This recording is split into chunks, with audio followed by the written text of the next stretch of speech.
Welcome to Wisdom for the Present, where we take ancient truth and bring it into clear, modern understanding. This episode uses AI-generated narration based on human researched and written material. Glad to be here. So I want to ask you a question right at the top here. Just think about the singular trait you possess that has, saved you in your most difficult moments. Oh, wow. Okay. Right. Maybe it's your relentless work ethic. Or maybe it's your ability to completely detach your emotions during a crisis.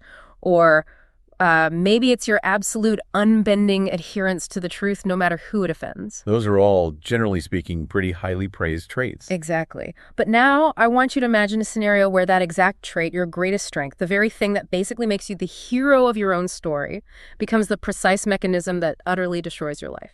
Yeah, that's a terrifying thought. It is. How can the armor that keeps you alive in a war become the very thing that suffocates you in times of peace? It's one of the most terrifying paradoxes in human psychology, honestly, because we spend our lives forging these survival mechanisms, right? Wow. And we are rewarded for them. We are promoted for them. Yeah, they work. Exactly. They work. And because they work, we start to believe they're universally applicable. But context is everything. What happens when the environment fundamentally changes, but the person, well, they refuse to change with it? Right. When they view any adaptation not as growth, but as a profound moral betrayal. And that right there is the central haunting question of William Shakespeare's The Tragedy of Coriolanus. And I know it's ancient Rome, but this is a text that feels like it was written like yesterday morning. Oh, absolutely. We are going to explore the streets of early Rome in this deep dive. But if you look closely, you're going to see a perfect, sometimes agonizing reflection of the 21st century. Yeah, you really do. We're staring down the barrel of modern leadership crises, the blinding delusion of the self-made ego, the volatile shifting sands of public outrage, and maybe most importantly, this extremely dangerous obsession our culture currently has with the concept of authenticity. It is a masterclass in diagnosing the present moment. Yeah. We're examining a protagonist, Caius Marcius, who will later, earn the title Coriolanus, and watching this slow-motion collision between a man of absolute unyielding pride and a society that requires flexibility just to function. Just to keep the lights on, basically. Right. It shows us, with pretty surgical precision, what happens when a person refuses to bend even a fraction of an inch to the realities of human interconnectedness. So to really grasp the philosophy here, we have to understand the environment that forged this conflict. The stakes could not be higher. This isn't some polite debate in a marble Senate hall. The text opens in the middle of a literal physical crisis. Rome is starving. The desperation is totally visceral. The common people, the plebeians, are experiencing this catastrophic famine. And they aren't just hungry, they are mutinous. Yeah, they're angry. Very angry. The play drops us right into a mob of citizens armed with staves, clubs, whatever weapons they can scavenge. They are demanding corn. Mm-hmm. And the reason they are so violently angry is that they believe the patricians, the noble ruling class, are actively hoarding the grain in their storehouses. And when you read the opening dialogue, you can actually hear the exhaustion in their voices. They ask each other, are you all resolved rather to die than to famish? It's a collective breaking point. Yeah. And they make this brilliant, devastating observation. They say that their literal physical leanness, the starvation showing on their bodies, is just an inventory that highlights the abundance of the rich. Wow. Yeah, their suffering is the data point that proves the elite's excess. They're ready to murder the chief patrician military leader, Caius Marcius, because they are convinced the elites are purposely letting them starve to keep them weak and, manageable. They explicitly call out the systemic rigging of their society.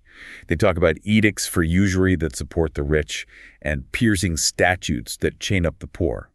The social contract hasn't just frayed, it is completely snapped. Right. The people no longer believe the state has their right to life in mind at all. Exactly. And into this powder keg steps a patrician named Menenius Agrippa. Now, what's interesting here is that the crowd actually pauses for him. They kind of like Menenius. He's the one guy they'll listen to. Right. They consider him one of the few elites who has historically shown some affection for the people. So, facing down a crowd of club-wielding, starving, furious citizens, Menenius doesn't call the guards. He tells them a story. The famous one? Yes. He delivers what is known as the fable of the belly. It's a fascinating piece of rhetorical diffusion.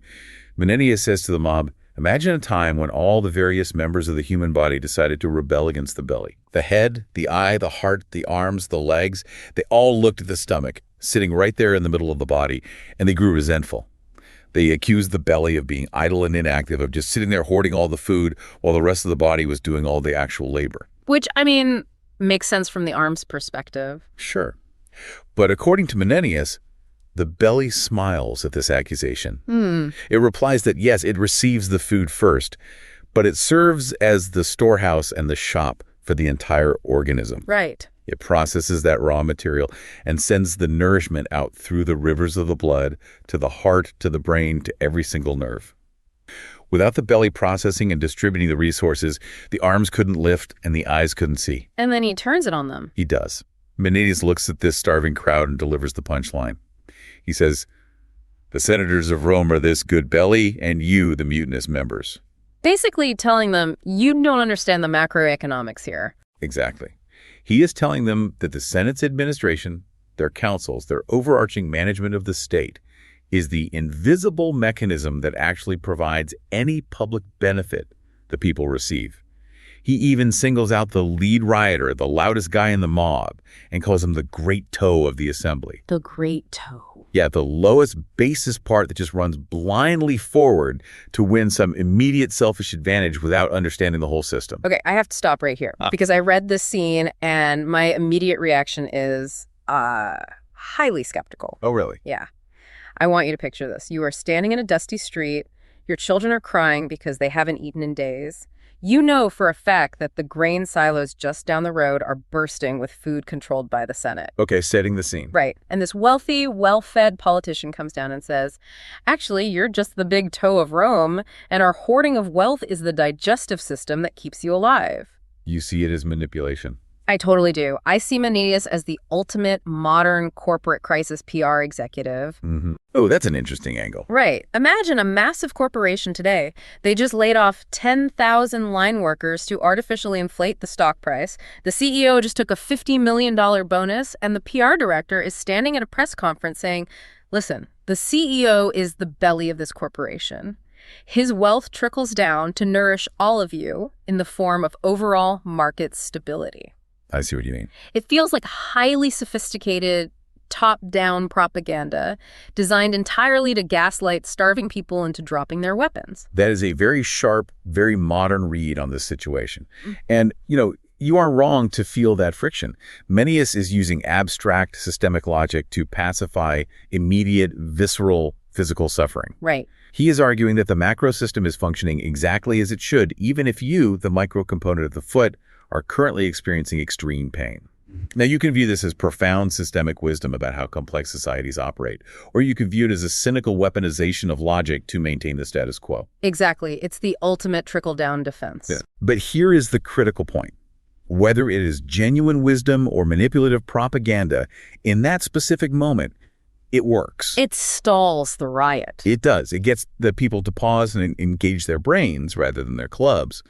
But the true shock to the system, the absolute contrast to Menenius' smooth PR spin, happens the second our protagonist arrives on the scene. Yes. Enter Caius Marcius, the man who will become Coriolanus. The absolute opposite of PR. Yeah, if Menenius is the smooth-talking executive spinning the narrative, Marcius is the guy who kicks the podium over, rips up the carefully vetted press release, and just starts viciously insulting the audience to their faces. He really doesn't hold back. He doesn't believe in PR. He doesn't placate. He looks at this crowd of starving citizens and instantly calls them dissentious rogues. He calls them scabs. The sheer volume of his contempt is staggering. And we need to look at why he hates them so much. Because it's not just a casual snobbery, it's a deeply rooted philosophical disgust. Right, it goes deeper. He tells them that anyone who gives them good words is flattering them beneath abhorring. But his main indictment is their fickleness. He says their opinions are no surer than is the coal of fire upon the ice, or hailstone in the sun. Let's look at that metaphor. A coal of fire upon the ice. It exists for a second, hisses, and then extinguishes itself while melting the foundation it sits on. Exactly. It's violently unstable and ultimately self-defeating. Marcius despises the common people because they have no core principles. They change their minds based on the prevailing wind or the latest rumor. They're just reactive. Right. He says they love the people they used to hate and hate the people they used to love. He fundamentally believes that anyone who actually deserves greatness will naturally incur the hatred of the mob because the mob resents true excellence. He actually goes so far as to say he wishes the nobility would give him permission to use his sword right then and there. On his own citizens. Yes. He wants to make a quarry, literally a pile of slaughtered bodies, out of thousands of these citizens, piled as high as his lance. He is telling them, to their starving faces, that they are intellectual and morally bankrupt cowards who have no right to govern, no right to complain, and frankly, barely a right to exist. So the natural question you might ask here is, why on earth does Rome tolerate this guy? Exactly. If he is this volatile, this violently contemptuous of his some citizens, why hasn't he been exiled or executed? Because right as he is screaming these insults, a messenger arrives. The Volscians, Rome's fiercest enemies, are in arms. They are marching. The timing is incredible. It is, and they are led by a man named Tullus Aufidius, a warlord that Marcius considers his only true rival and equal on Earth. In a split second, the context changes. Rome doesn't need a PR executive anymore. Rome needs a monster. Because the very aggression, the total lack of empathy, the absolute unyielding violence that makes Marcius a sociopath in the civil streets of Rome makes him an absolute god on the battlefield. Yeah. When the existence of the state is threatened, diplomacy is useless. You need the sword. We have to talk about what he actually does in this war, because it goes beyond normal military courage. It is almost supernatural. It really is. So the Roman army marches on the Volscian city of Coriolanus. The fighting begins, and the Roman soldiers are getting slaughtered. They are beaten back to their trenches, terrified and retreating. Marcius sees this, and his reaction isn't to encourage his men. No, of course not. He curses them. He calls them souls of geese wearing human shapes. He is disgusted by their fear of death. He rallies them through sheer, terrifying force of will, and they charge the gates of the city.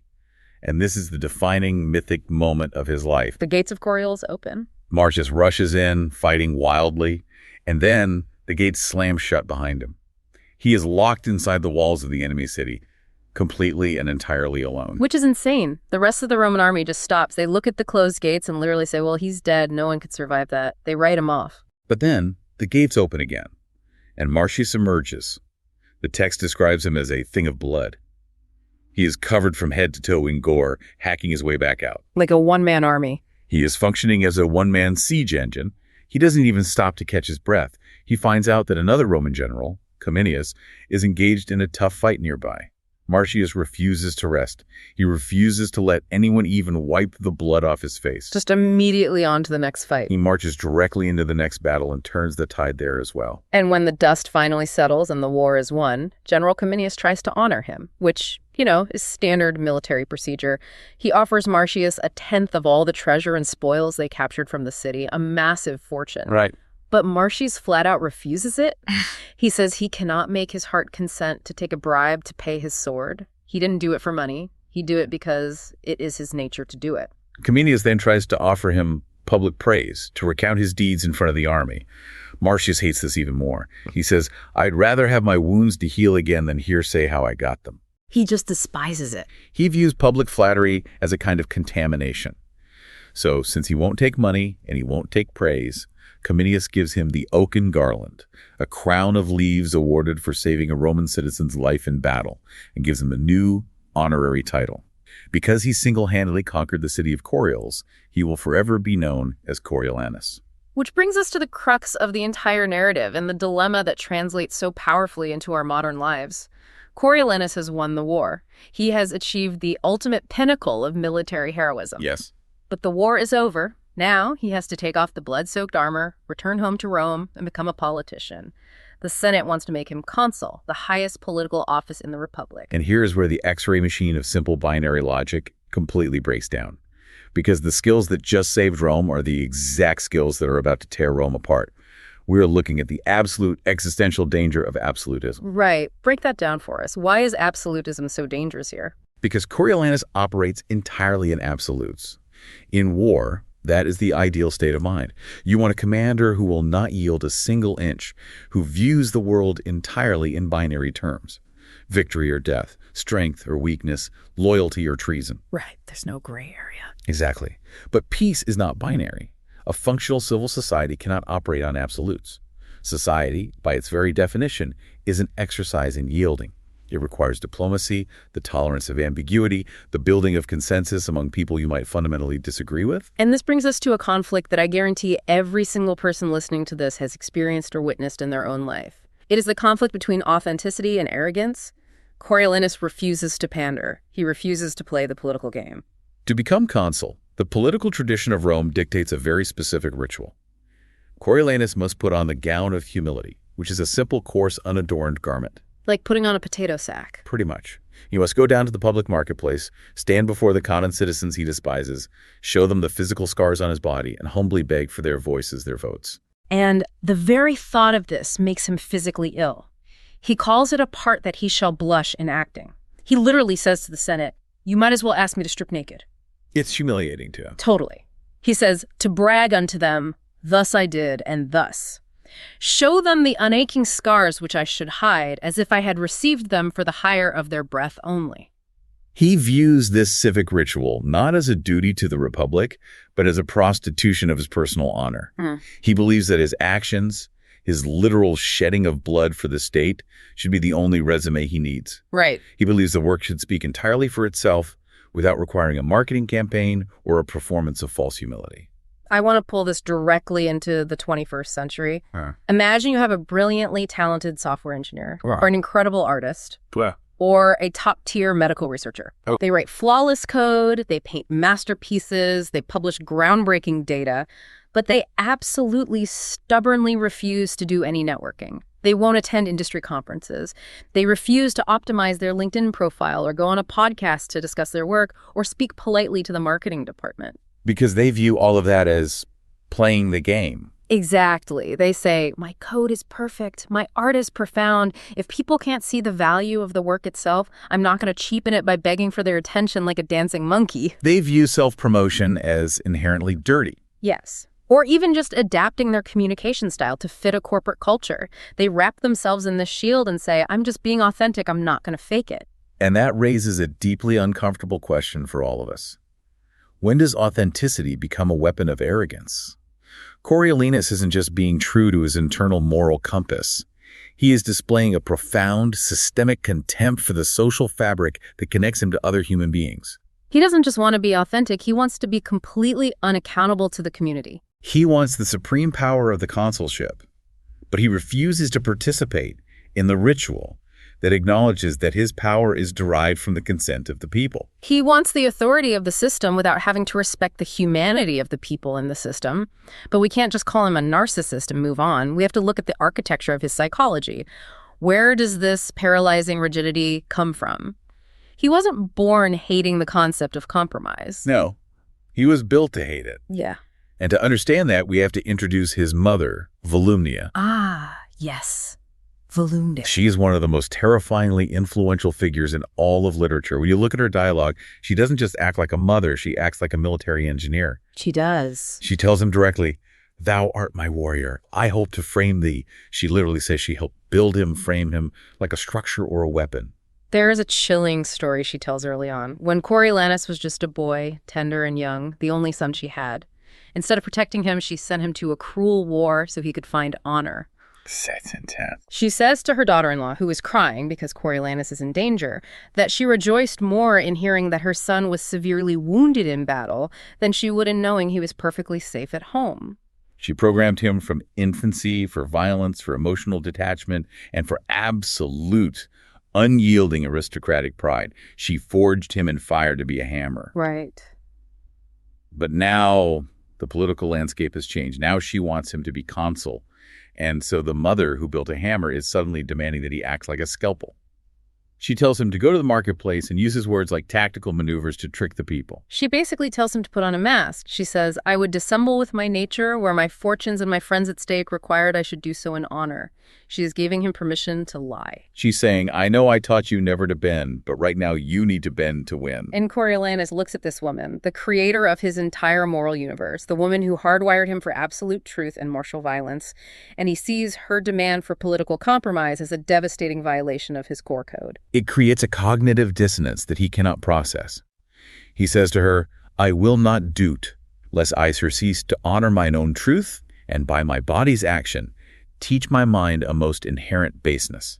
Teach my mind a most inherent baseness. That is such a profound psychological insight. It really is. He believes in the absolute unity of the physical and the mental. He feels that if he fakes humility with his physical body, if he bows, if he smiles mildly, if he wears the humble gown, that physical lie will seep inward and fundamentally rot his mind. He's terrified of it. He's terrified of spiritual contamination. He is a machine built for a highly specific, brutal purpose, and now his creator is furious that he cannot magically transform into a diplomat. This maps so perfectly onto the modern workplace, specifically the crisis we see every day when an individual contributor is promoted to a manager or a leader. Oh, absolutely. Coriolanus is experiencing the ultimate failure of this transition. As an individual contributor on the battlefield, what wins? Sheer talent, aggressive execution, and an uncompromising, ruthless standard of excellence. He's the best swordsman, he gets the highest body count, he wins. But stepping into leadership, becoming consul, is an entirely different job description. Leadership requires diplomacy, consensus building, the ability to read the emotional temperature of a room, empathy, and what we now refer to as soft skills. Which he doesn't have. None of them. It requires the ability to align highly disparate, conflicting factions toward a common goal. Coriolanus thinks the consulship is a trophy. He thinks it's a reward for past performance. He doesn't realize it's a completely new role requiring a completely different set of tools. How often do we see this today? The absolute best, most aggressive salesperson in the company gets promoted to VP of sales, and within 6 months, they destroy the entire department. Happens all the time. Because they try to force every other salesperson to be a clone of them. They lack the patience to nurture team dynamics, they belittle underperformers, and they alienate the marketing team. The skills that got you the promotion are the exact opposite of the skills needed to keep the promotion and thrive in the new role. Yeah. Coriolanus doesn't just lack soft skills. He actively views soft skills as moral cowardice. And when you have a leader with a rigid, brittle ego and a complete lack of emotional intelligence, you have a massive vulnerability. And that vulnerability is immediately exploited by the antagonists of the story. We have to introduce the tribunes of the people, a pair of politicians named Sicinius and Brutus. In the historical context of Rome, the tribunes are the newly elected representatives of the plebeians, created to give the common people a voice and a veto against the Senate. But if we analyze their behavior and translate them to the modern era, they are the ancient equivalent of outrage-driven social media algorithms. That is so accurate. They're the highly partisan cable news pundits who thrive on manufacturing conflict. They are professional instigators. They watch Coriolanus, and they don't see a hero. They see a completely predictable mechanism. They know exactly how his psychology works. Yeah, they have his number. They know he is a man of absolute pride who cannot control his temper. They know he is easily triggered. So what do? They don't debate him on tax policy or foreign relations. They goad him. They set a psychological trap. Coriolanus actually manages to choke down his pride just enough to wear the gown, show his wounds, and get the people's votes. He survives the ritual. Barely. Barely. But the tribunes realize that if he becomes consul, their own power will be diminished. So they go to the citizens after the fact, and they run a textbook disinformation campaign. They tell the people, you didn't really want to vote for him, did you? You were just intimidated by his military record. He mocked you while he asked for your votes. Go back and revoke your consent. They whip the crowd back into a frenzy. And when Coriolanus is walking to the Senate to be officially confirmed, the tribunes stand in his way in the street. Right out in the open. Sicinius tells him, you can't pass. The people have changed their minds. And Sicinius adds a little algorithmic needle. He says, if you will pass, you must inquire your way with a gentler spirit. He is purposely condescending to the greatest warlord in the world. He is telling him to be a good little boy and use a gentler spirit. And Coriolanus explodes. The trap springs shut. He completely loses his mind. He starts screaming that the people shouldn't have any power at all. He says that giving them free grain during the famine nourished disobedience and fed the ruin of the state. He demands that the Senate immediately abolish the office of the tribunes. Which is exactly what the tribunes want him to say in public. Hook, line, and sinker. Yep. They immediately accuse him of trying to take a power tyrannical. They call for the guards. And then, amidst the chaos, Sicinius drops the ultimate psychological bomb. He uses the exact word he knows will bypass Coriolanus' intellect and trigger an uncontrollable emotional meltdown. He calls Coriolanus a traitor. A traitor. You take a man who has bled from head to toe for his country, a man who refused the spoils of war because his loyalty was absolute. And you have a politician who has never seen a battlefield call him a traitor in front of the city. It completely shorts out his nervous system. Mm. Coriolanus screams, "The fire's in the lowest hell, fold in the people, call me their traitor." He threatens to beat the tribunes to death right there in the street. He draws his sword against his own citizens. The tribunes have successfully triggered him into ruining his own career. They knew his pride was a rigid, unbending structure, and they didn't try to knock it over. They just applied the exact right pressure to the most fragile stress point and let him shatter himself. It is the exact mechanic of how an algorithm feeds you. The one piece of news it knows will make you angry, prompting you to post something aggressive, which ruins your own reputation. It is the anatomy of cancel culture playing out in the Roman Forum. The crowd turns into an absolute, uncontrollable mob. They demand he be executed. They want to throw him off the Tarpeian Rock. We should probably explain that because it highlights the stakes. Yeah, please do. The Tarpeian Rock wasn't just a cliff. It was a steep cliff on the southern summit of the Capitoline Hill in Rome, used specifically as an execution site for murderers and traitors. Being thrown from it carried a specific, profound stigma. It wasn't just dying. No, it meant your death wasn't honorable. It was an act of ultimate public shame and erasure. They want to strip him of all his military glory and kill him like a common criminal. But his friends in the Senate intervene, and they eventually negotiate the sentence down from execution to lifelong banishment. Coriolanus is exiled from Rome forever. He is told to leave the gates and never return. And his response to this banishment is one of the most famous, defiant, arrogant moments in all of literature. It gives me chills. He stands before the mob, the tribunes in the city he just saved, and as they yell, "You are banished," he looks at them and screams, "I banish you." He says, "Despising for you the city, thus I turn my back. There is a world elsewhere." It is the ultimate rejection of reality. He's attempting to flip the power dynamic. He's saying, "You lack the authority to reject me. I am too good for you, and I am rejecting this entire society." I really want you to think about how incredibly modern that impulse feels. We have all felt that. That is the impulse of rage quitting a job where you feel unappreciated. Oh, for sure. That is the impulse of getting into a toxic argument online, announcing you are better than everyone, deleting your account, and claiming you are going to start your own platform. It is the deeply seductive belief that if you just storm off, if you just leave the messy, ungrateful, compromising, frustrating world behind, you can exist as a perfect island of your own making.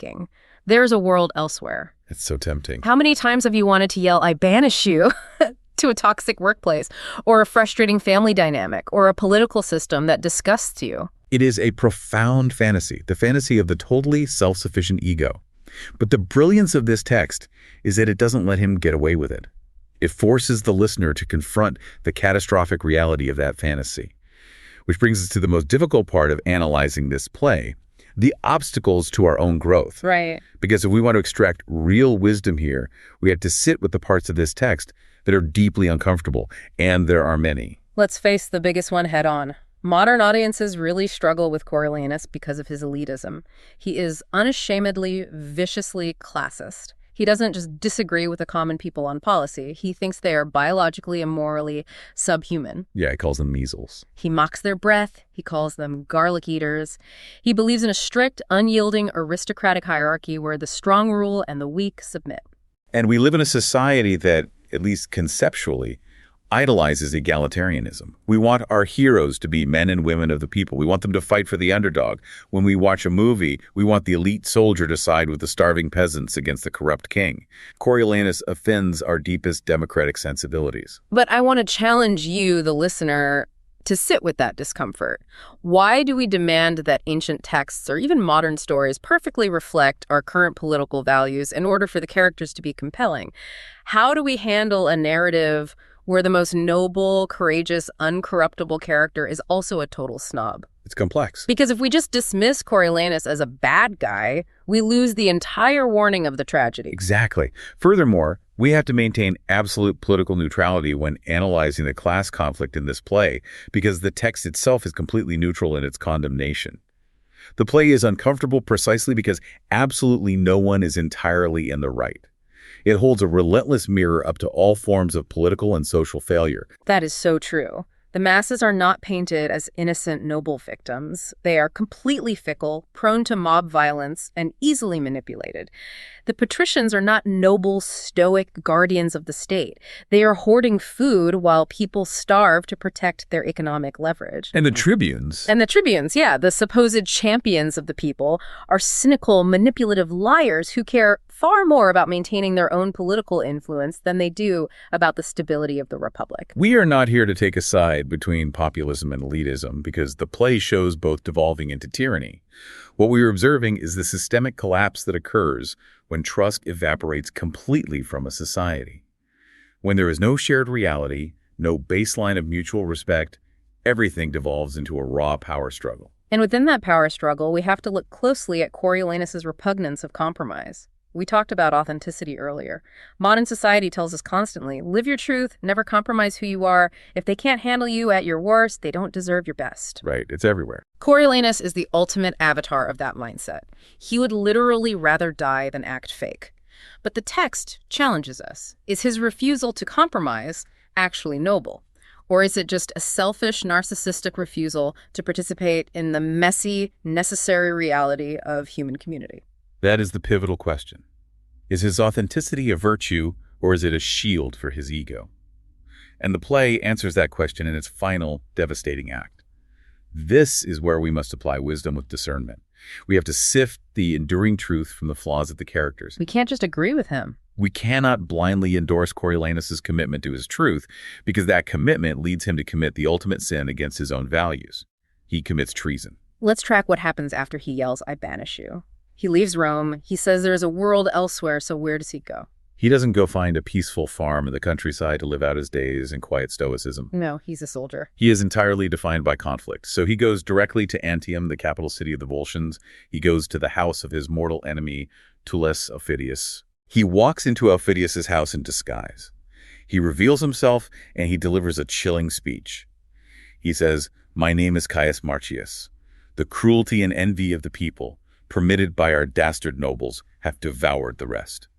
He strips himself of the title Coriolanus, and he offers his throat to Aufidius. He says, "You can kill me right now, or you can use me to take revenge on Rome." And Aufidius, seeing the ultimate weapon handed to him, embraces him. They join forces. The man who saved Rome is now leading a massive enemy army to burn Rome to the ground.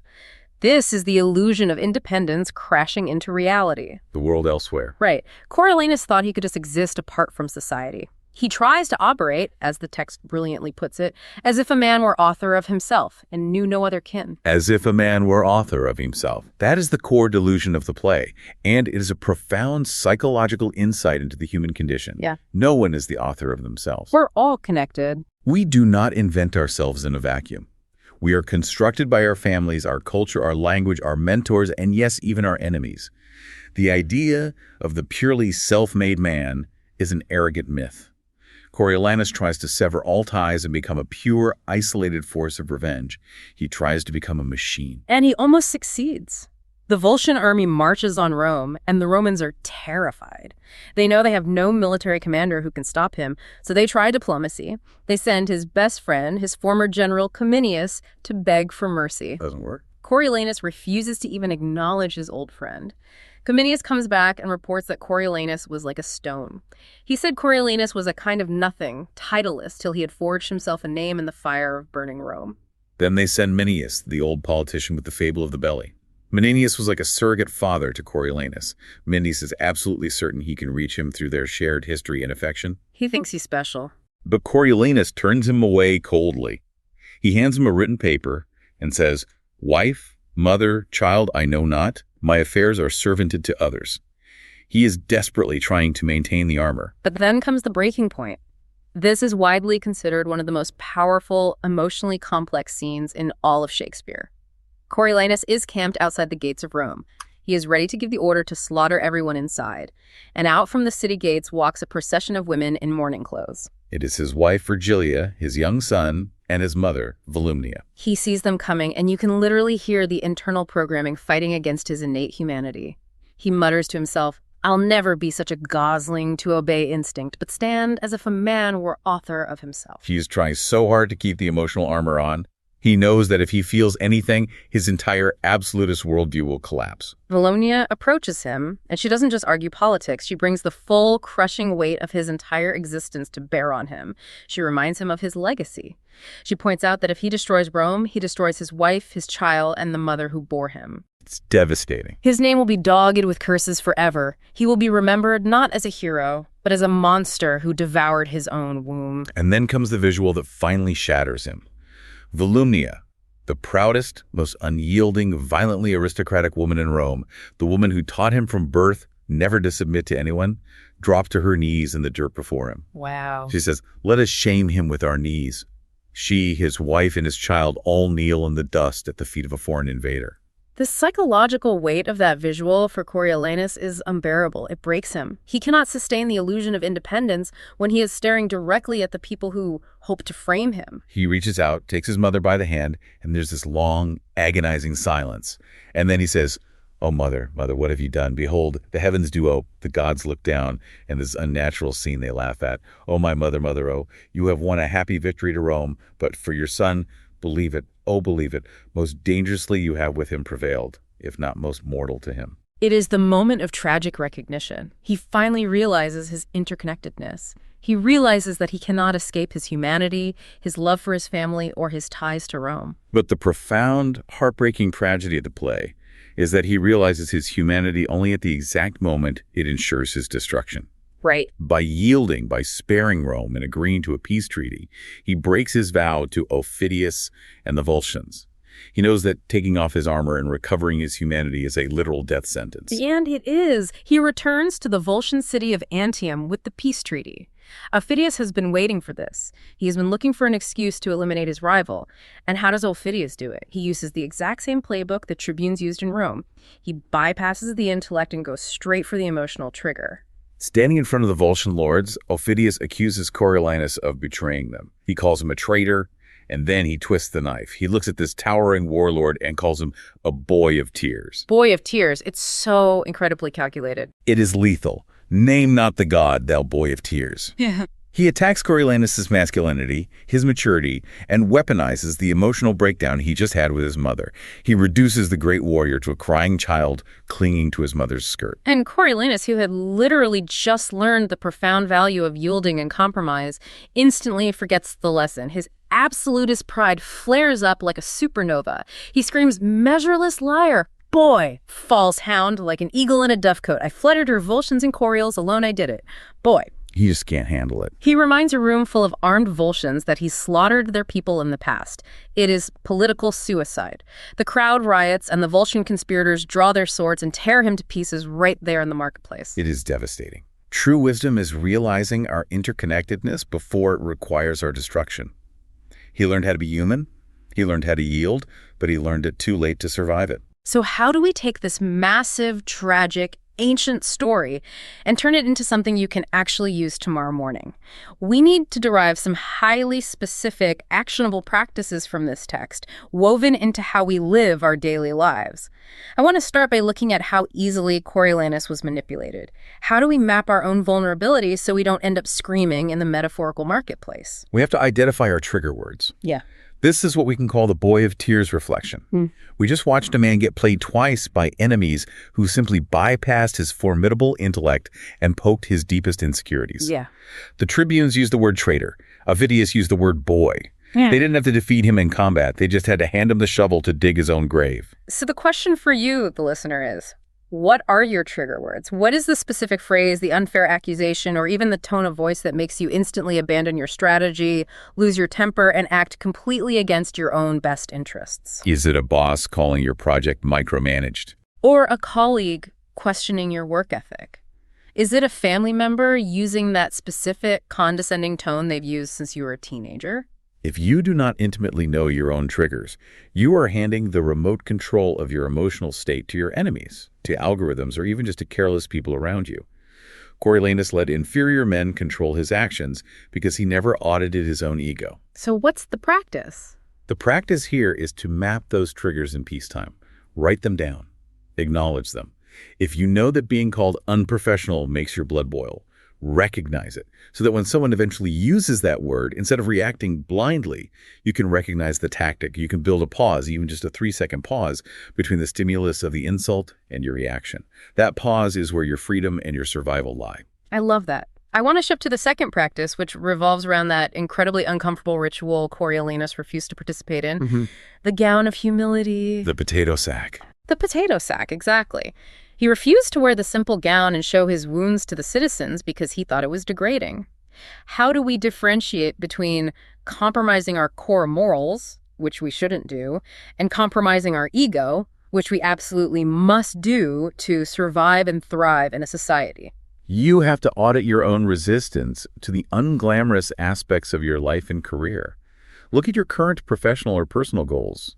Are you refusing to do the necessary unglamorous work because your ego tells you it's beneath you? Are you refusing to network, to apologize to a partner, to ask a mentor for help, or to show your wounds, meaning show some genuine vulnerability because you think your talent or your rightness should just speak for itself? Wearing the gown of humility didn't mean Coriolanus had to become evil. It didn't mean he had to endorse bad policy. It meant he had to acknowledge that he needed other people to achieve his goals. Where in your life are you letting your ego block your advancement because you refuse to put on the gown of humility? Are you refusing to play the game because the game is actually unethical, or just because playing the game requires you to admit you aren't an island? And that leads directly into dismantling the core delusion of the play. The idea of being the author of yourself. Coriolanus suffered from the delusion that he was a self-made man, a pure force of nature. It wasn't until his mother knelt before him that the illusion shattered, and he saw the complex web of relationships that actually created him. The practice here is to actively acknowledge your makers. Make an inventory of the people who help to frame me. Sit down and mentally or physically list the mentors who gave you a shot. The parents who sacrificed for you. The tough bosses who forced you to improve, the supportive friends who carried you through a crisis, the authors, the teachers, even the historical figures whose ideas shaped the way you think. You have to explicitly acknowledge that your successes are not yours alone. You are part of a broader body. This ties right back to Menenius' fable of the belly. You are not a solitary head floating in the ether or a solitary hand swinging a sword. You are part of an ecosystem. When you systematically acknowledge your makers, you build a profound resilience against the intoxicating, isolating effects of pride. You remember your context. As we start to zoom out and look at the broader implications, I want to touch on some comparative insights. Because what Shakespeare is doing here isn't just a quirky story about Roman politics. He's tapping into massive, universal human currents. Let's look again at that body politic concept that Menenius uses. Menenius' fable of the belly and the members is not unique to this play or even to Roman history. It is a foundational human concept found in countless wisdom traditions globally. The idea that human society is a literal organism. In the Christian tradition, Paul writes extensively to the Corinthians about the church operating as a body with many parts, explicitly stating that the eye cannot say to the hand, "I don't need you." Similar metaphors exist in Eastern philosophies regarding the necessary interconnected harmony of the state, the family, and the cosmos. The underlying inescapable truth across all these traditions is that when the hands attack the stomach, the whole body dies.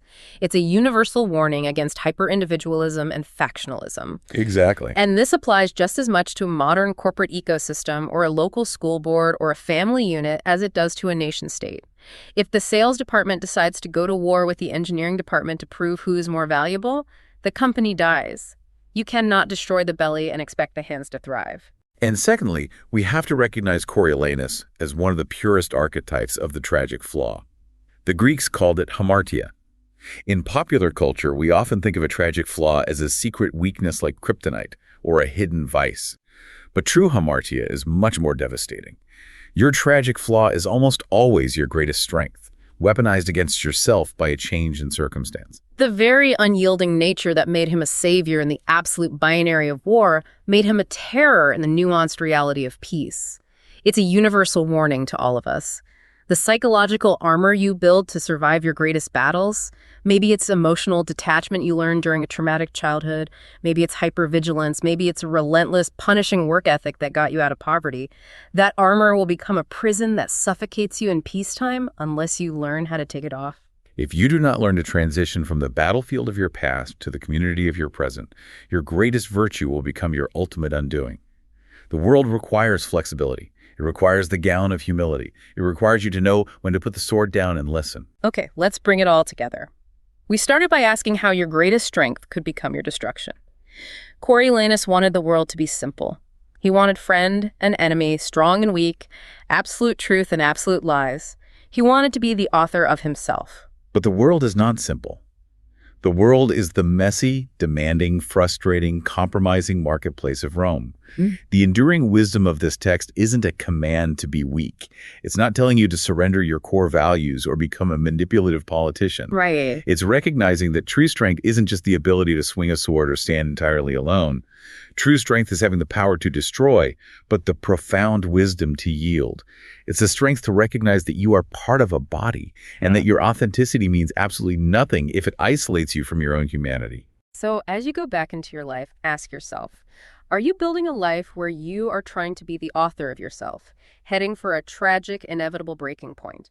Or are you actively learning to take off the armor, identify your emotional triggers, and wear the gown of humility when the moment requires it? Because if you don't learn to yield to the people and the systems that helped frame you, you might find yourself standing totally alone, screaming at the world that you banish it right before you lose everything. That's the heart of the section. This is Wisdom for the Present, where understanding leads to clarity, and clarity shapes how we see and live. We'll see you in the next episode.